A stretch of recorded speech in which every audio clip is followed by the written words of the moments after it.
सभी डीएलएड साथियों को नमस्कार। आप सभी का स्वागत है मेरे चैनल पर। और फ्रेंड्स, आज के इस वीडियो में डिस्कस करने वाले हैं UP DElEd second semester subject English. इस क्लास की जो टाइमिंग होती है रात के 9 बजे होती है और डेली आप सभी को हम इंग्लिश की क्लासेस इसी टाइम को प्रोवाइड करते हैं, जिसमें हमने पवन सीरीज के जितने भी बहुविकल्पीय प्रश्न थे, अति लघु थे, वो हमने पूरा खत्म कर लिया है। लघु उत्तरीय के हमने पार्ट 1, पार्ट 2, पार्ट 3, पार्ट 4, ये पार्ट 5 है। सो अगर आपने प्रीवियस वीडियोस नहीं देखा है तो सिंपल आप सभी को कमेंट्स बॉक्स में लिंक मिल जाएगा, आप वहां से जाकर देख सकते हो। थोड़ी आवाज़ आ रही होगी क्योंकि फ्रेंड्स आप देख सकते हो कि इतना ज़्यादा बारिश हो रहा है कि पूछिए ना। तो चलिए कोई नहीं, आवाज़ आएगी, आप मैनेज कर लीजिएगा। तो देखिए फ्रेंड्स, आज का जो हमारा टॉपिक रहेगा वो रहेगा सिचुएशनल अप्रोच। कल हमने जाना था डायरेक्ट अप्रोच के बारे में, जो कि बहुत ही अच्छे से फैक्ट टू फैक्ट जाना था। आज का जो हमारा टॉपिक है सिचुएशनल अप्रोच, जो कि कहीं ना कहीं जो स्ट्रक्चरल अप्रोच होता है उससे लिंक होता है। सबसे पहला प्रश्न तो यही पूछा जा सकता है कि जो सिचुएशनल अप्रोच होता है वो क्या होता है कि स्ट्रक्चरल अप्रोच से लिंक होता है। दूसरा महत्वपूर्ण जो सिचुएशनल अप्रोच होता है, इसका हिंदी होता है स्थिति परक, या आप कह सकते हो परिस्थिति दृष्टिकोण। ठीक है, यानी अगर आप इस अप्रोच को या इस दृष्टिकोण को फॉलो कर रहे हो, यानी हम सिंपल अगर लैंग्वेज में कहें ना कि सिचुएशनल अप्रोच क्या होता है, तो जब एक शिक्षक, ठीक है, जब एक शिक्षक किसी भी टॉपिक को पढ़ाता है तो सबसे पहले तो उसी टाइप का स्थिति परक, या आप कह सकते हो उसी प्रकार का सिचुएशन होना चाहिए। क्योंकि जब वो सिचुएशन उस प्रकार का रहेगा तो जो टीचर कोई भी टॉपिक पढ़ाता है तो स्टूडेंट को बहुत ही आसानी से समझ में आता है।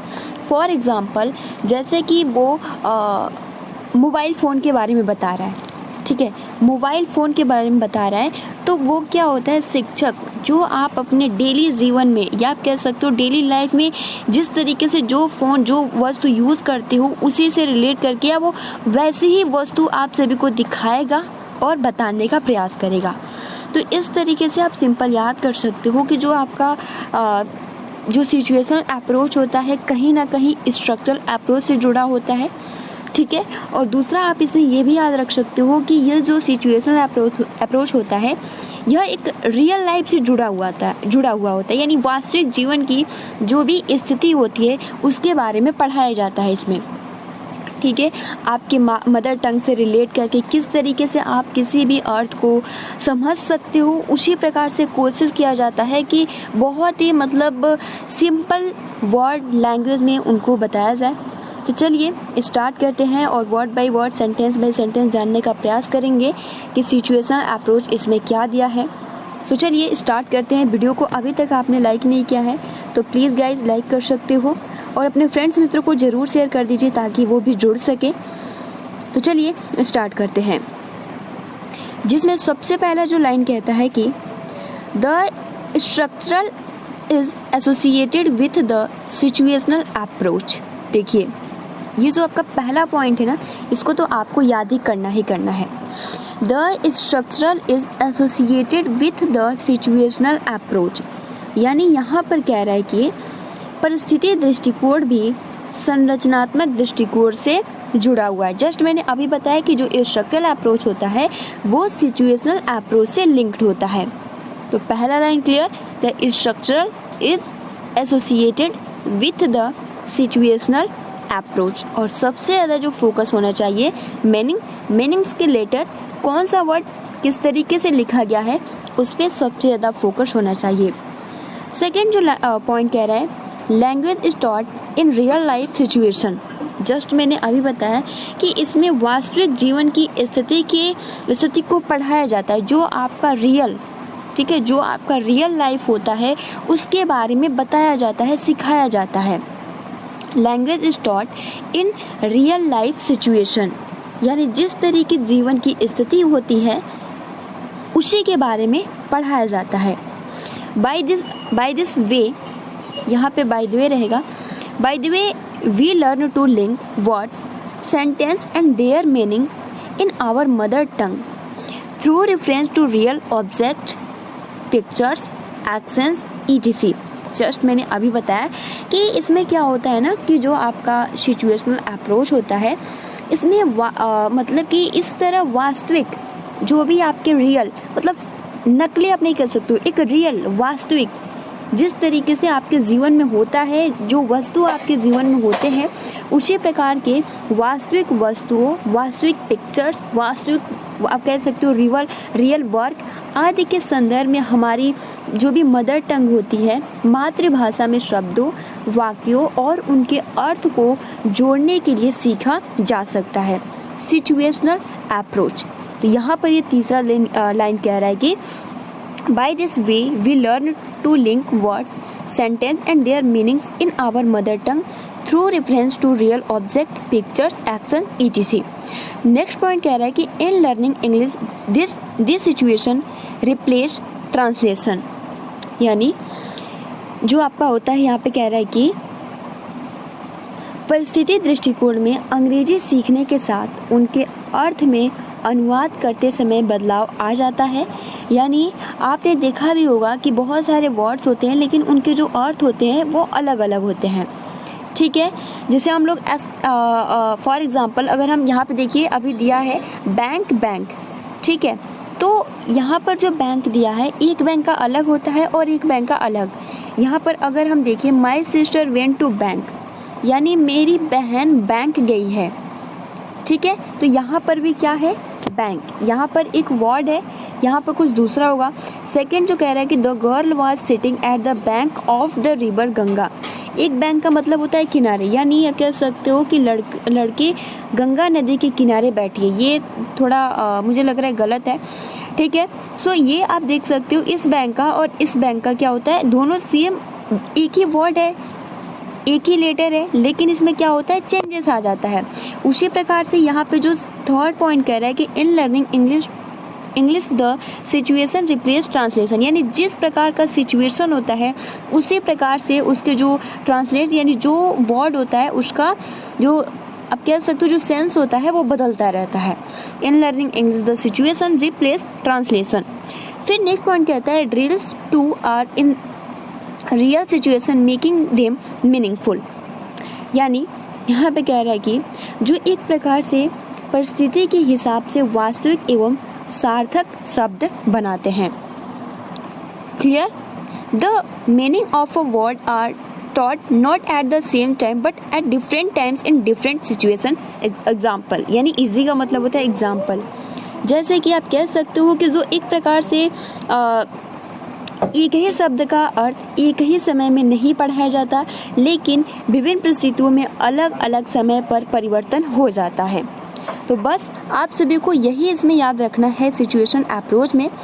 अब ये देखिए याद करने में उतना प्रॉब्लम भी नहीं होगा, आप 1 से 2 पॉइंट अगर याद कर लेते हो तो वही बहुत ज़्यादा है। The structure is associated with the situational approach, पहला लाइन क्लियर, यानी आप कह सकते हो परिस्थिति दृष्टिकोण भी संरचनात्मक दृष्टिकोण से जुड़ा हुआ है। फिर सेकंड जो कहता है कि language is taught in real life situation, यानी जो आपका इसमें वास्तविक जीवन की स्थिति को पढ़ाया जाता है, या आप कह सकते हो रियल लाइफ को हम इसमें पढ़ते हैं, इसके बारे में जानने का प्रयास करते हैं। By this way we learn to link words, sentence and their meanings in our mother tongue through reference to real object, picture, action etc। यानी आप कह सकते हो कि इस तरह की वास्तविक वस्तुएं, पिक्चर्स, कार्य आदि के संदर्भ में हमारी मातृभाषा में शब्दों, वाक्यों और उनके अर्थ को जोड़ने के लिए सीखा जा सकता है। क्लियर। फिर कहता है कि यहाँ पे इन learning English the situation replace translation, यानी जिस प्रकार का सिचुएशन होता है उसी प्रकार से जो वर्ड्स होते हैं उनका जो अनुवाद होता है वो बदलता रहता है। Drills too are in real situation making them meaningful, ठीक है। यानी यहाँ पे कह रहा है कि परिस्थिति दृष्टिकोण में अंग्रेजी सीखने के साथ उनके अर्थ में अनुवाद करते में बदलाव आ जाता है, जो एक प्रकार से परिस्थिति के हिसाब से वास्तविक एवं सार्थक शब्द बन जाते हैं। यानी उसी प्रकार से जो आपकी स्थिति रहती है उसी के अकॉर्डिंग उस जो आपका वर्ड होता है वो बिल्कुल फिट बैठता है और हम उसका यूज़ करते हैं। क्लियर। तो आई होप कि आपको सिचुएशनल अप्रोच में कोई भी डाउट नहीं होगा। My sister went to bank, the girl was sitting at the bank of the river Ganga, you can bank upon me. So ये आपका पूरा सिचुएशनल अप्रोच था जो कि आप बहुत ही आसानी के साथ इसको कर सकते हो, बहुत ज़्यादा टफ नहीं है। ठीक, अगर यहाँ पर अब आपका सवाल रहेगा कि हम इसको कितना याद करें, तो पहला लाइन याद कर लीजिएगा, the structural is associated with the situational approach. दूसरा line, language is taught in real situation. Clear. उसके बाद देखिए यहाँ पर जो आपका है कि ये वाला पॉइंट याद कर लीजिएगा, in learning English the situation replace translation. ठीक, drills too are in real situation making them meaningful, और ये 1 से 2 उदाहरण। तो कितना पॉइंट हुआ, 1 2 और यहाँ पे 3 और ये 4। तो 4 पॉइंट आई थिंक आप सभी को बहुत ज़्यादा नहीं है, याद हो जाएगा। क्लियर। तो ये पूरा सिचुएशनल अप्रोच खत्म होता है। अब देखिए फ्रेंड्स, यहाँ से स्टार्ट होता है explain the importance of audio visual method. Audio visual method क्या होता है? तो फ्रेंड्स, ऑडियो विजुअल मेथड का अगर हम बोलें तो हमने पहले भी इस टॉपिक पे आप सभी को वीडियो प्रोवाइड किया है, बट चलिए कोई नहीं, आपके पवन सीरीज में दिया है तो इसके बारे में भी जान लेते हैं, जो कि बहुत ज़्यादा दिया है, क्योंकि आप इतना तो याद नहीं कर सकते हो, बहुत ही कम ही याद करना है, क्योंकि ये जो पॉइंट दिया है ये महत्वपूर्ण है। इसको अगर आप याद कर लेते हो तो बहुत ज़्यादा याद करने की आवश्यकता नहीं है, या फिर मैं इस टॉपिक पे आप सभी को जितने भी महत्वपूर्ण फैक्ट है वो एक सेपरेट वीडियो में प्रोवाइड करूँगी। फिलहाल इसमें जो है पवन सीरीज में, इसके बारे में अभी जानने का प्रयास करते हैं।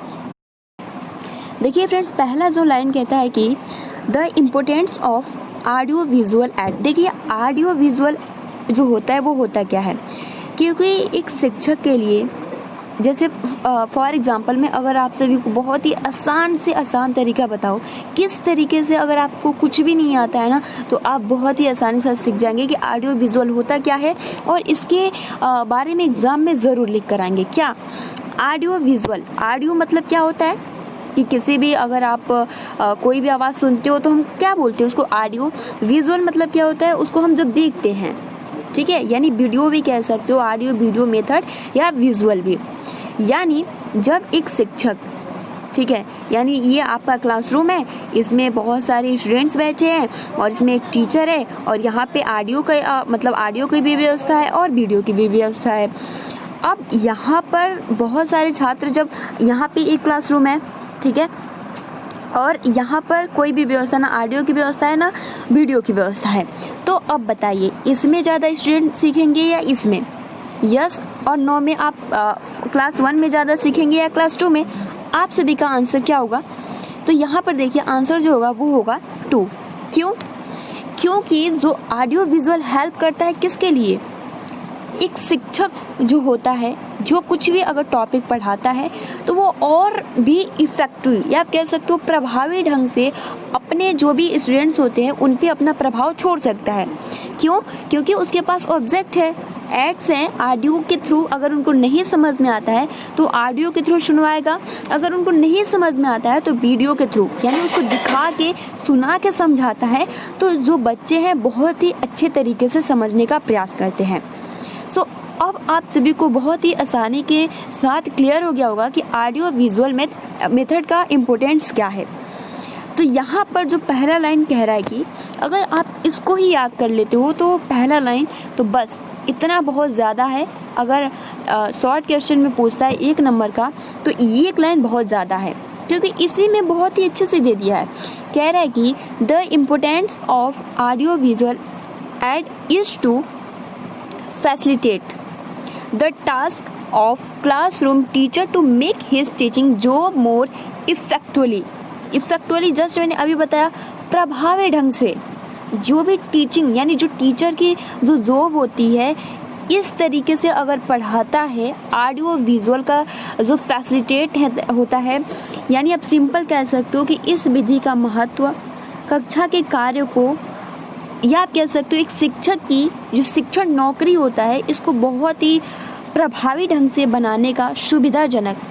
तो फैसिलिटेट मतलब क्या होता है? सुविधाजनक, यानी एक टीचर के जो जॉब होती है वो जो भी पढ़ाता है तो उसको एक सुविधा दिया जाता है, ठीक है, सुविधा दिया जाता है।